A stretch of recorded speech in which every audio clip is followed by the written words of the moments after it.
ladies and gentlemen, to this space. My name is Edith Wanyoni. This is the space where we discuss matters concerning mental health. And today we are going to start a new edition, and that is the state of mental health in Africa. So I will be having a new guest from Gambia. But before we start, I'd like you to know that mental health is an influence to all our health.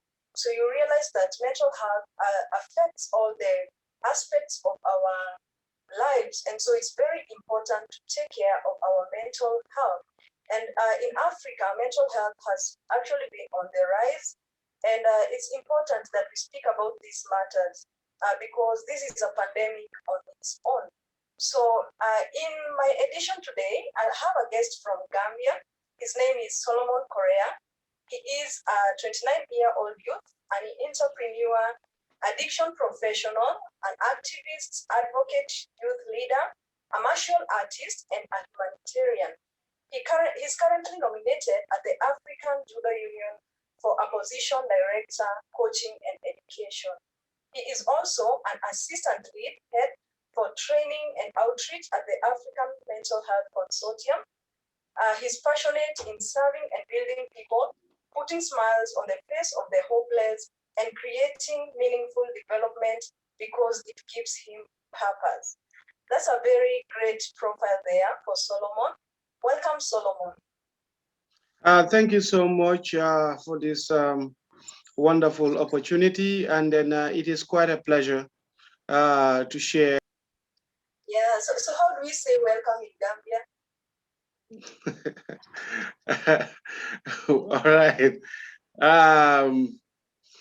I know it as welcome anyway. That there are many languages in the Gambia. Okay. Yeah, so in the sense that the welcome is just, I know it as welcome anyway. A national language that you speak there? Yeah, here there's Wolof, Mandinka. Normally, all these languages are speakable, and then I can speak them though. Yeah. Okay. Because here in Kenya we say karibu sana. Okay. All right. So karibu edition. All right. Okay, that's nice. Thank you so much. But I think that one omit my head. Say yeah? Asante sana. You said? I say asante sana.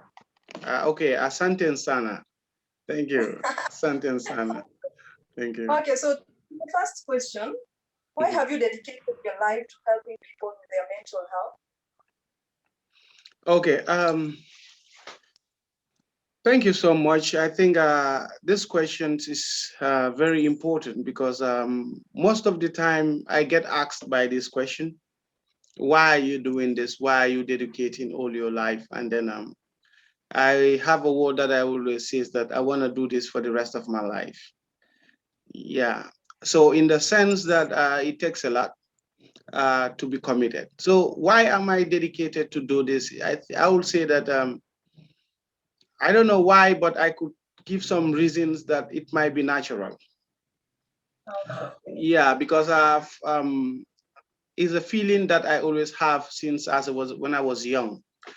When I see people in need, people with distresses, and people in crisis, I tend to feel it so much, and then I ask a lot of questions about it.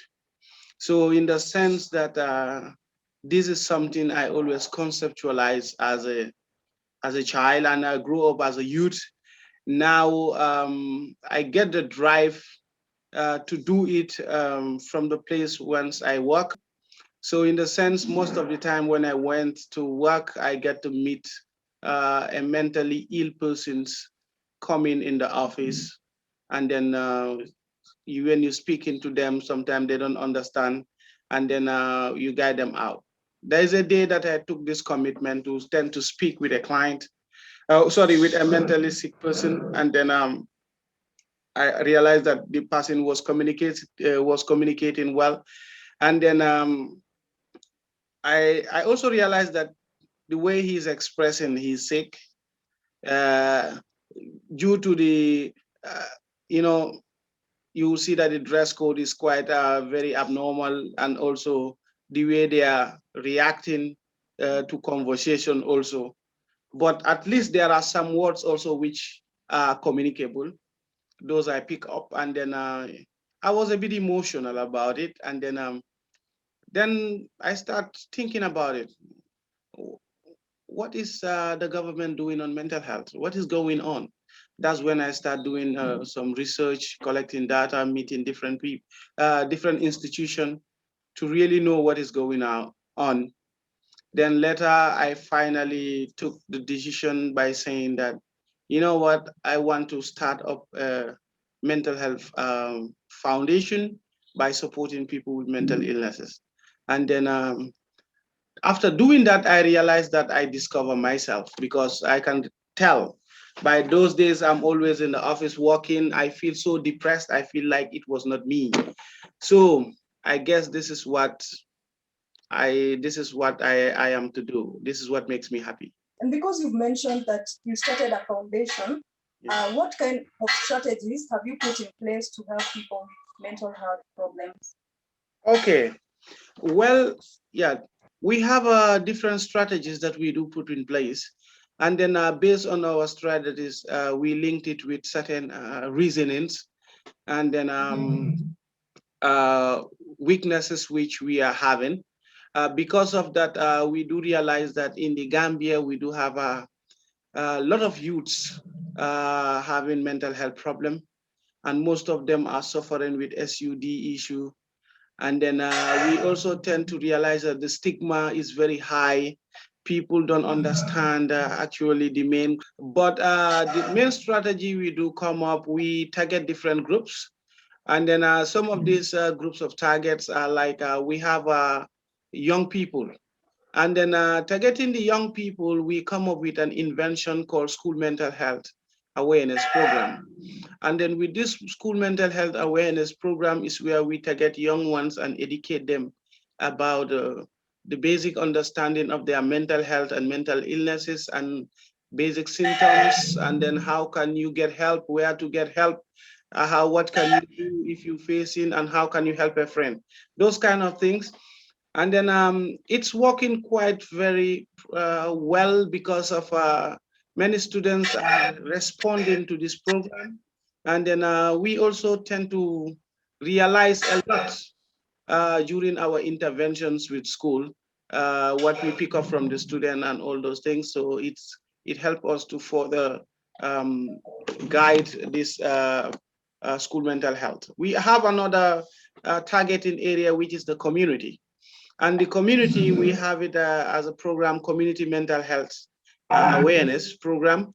And this is where we meet with uh, community leaders, we meet with religious leaders, and then come up, invite also influence person in the community, sit together, and then have a discussion surrounding mental health, where they will share some reasons of why their perceptions, and we this give us um, an opportunity to understand the community better and why certain stigma and the way forward to address the stigma, same as also we orient them in the evidence-based practices of mental health care support programs, and how best also they can help their loved ones as a way forward.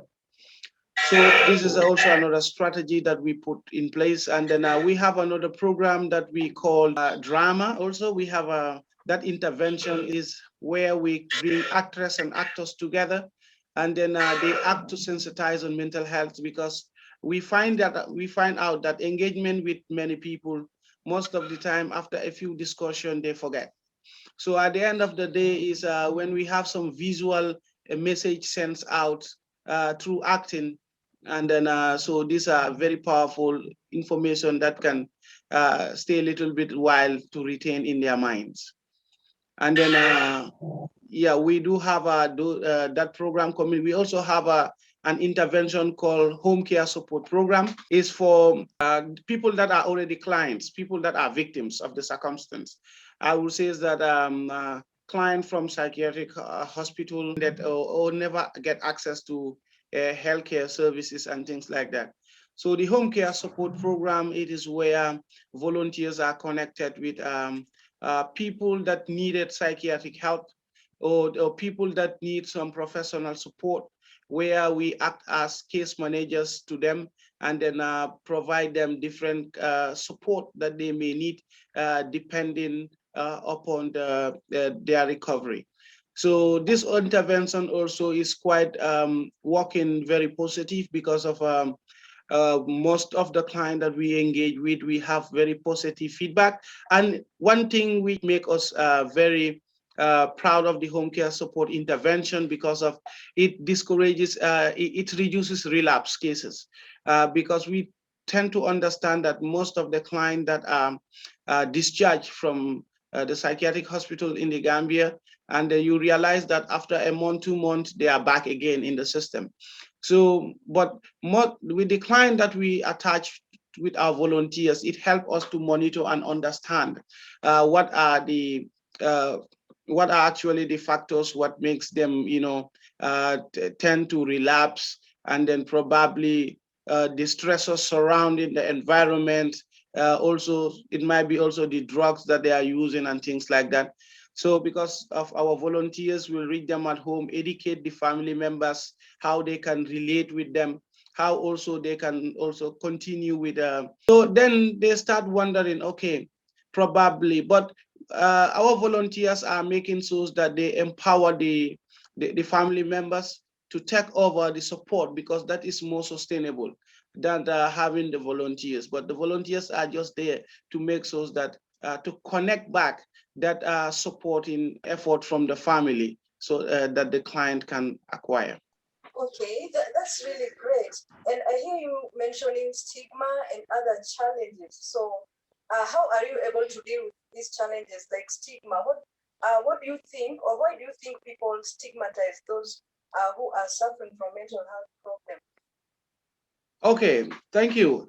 I think when it comes to the issue of stigma, I will say that there might be many factors why people actually stigmatize one person or the other due to their mental ill condition. But I will also say that it have something that really goes with belief. It can goes with belief. It can goes with culture. It can also go with let me say unawareness. So in the sense that most of the time people will tend to stigmatize others, it's just of the perception they have upon other people on how they can be, and then how they came to be ill. So I noticed that in different ways under how people actually. I can imagine once visiting one of my clients, I meet I would say a 9 years old young girl that is actually a young person, and then I asked that girl, "Have you seen my client?" And then she told me that, well, that guy is just crazy. I cannot imagine, because if such an information is coming from a small 9-year-old girl, and then my question there was, where does she pick it from? Where does this language come from? And then I asked her again, how do you think that this person gets sick? As she looked at me, she told me it's a cost. Then it will start to be more interesting to me to understand what this girl is saying is a cost. I said how, she said witchcraft and other things. So I think this little girl must have heard this information from the parents, the maybe the friends or the family. So in the sense that it is actually how we perceive or how we think about certain things, and then uh, that's why we tend to stigmatize more people, and while it is not even necessary. Very important to take the word out there and enlighten people so that they can stop stigmatizing other people. So it's very important and it's very great what you're also doing. Yeah, so we let people know that mental health is just an illness like physical health. So people don't need to be stigmatized or afraid of seeking help. That's true, right? Yeah, exactly. Yeah, yeah. And now because we are facing the pandemic, that is global. People are afraid right now, and people are having so many mental health issues. What would you say is the state of mental health in Gambia? Okay. Uh, Thank you so much for this question. But from my point of view, I haven't gone any factual statistic findings. To my own assessment and analysis, I would say that it is quite on an increase because of, I will consider different factors. Why I would say that it is on an increase is that our way of life have changed so much that based on this pandemic is new, and then people don't understand it. Before, there is a lot of anxiety that we get scared, and then people don't even know what to do, and then there were many confused minds and many propaganda also with the media on different kind of conspiracy theory talking about this illness. So it's kind of a confusions which arose, and then most of these factors are like, you know, um, things are changing, and then many people are now getting confused because of that. They are losing jobs, and others also don't have engagement anymore. So things are getting harder. You have price inflation at the other side. So the things that they majority were actually acquiring, they are not getting it anymore. So these things tend to bring more problem of mental health issues within the country. The World Health Organization forecasting that in 2030, believing that depression will be the leading NCDs.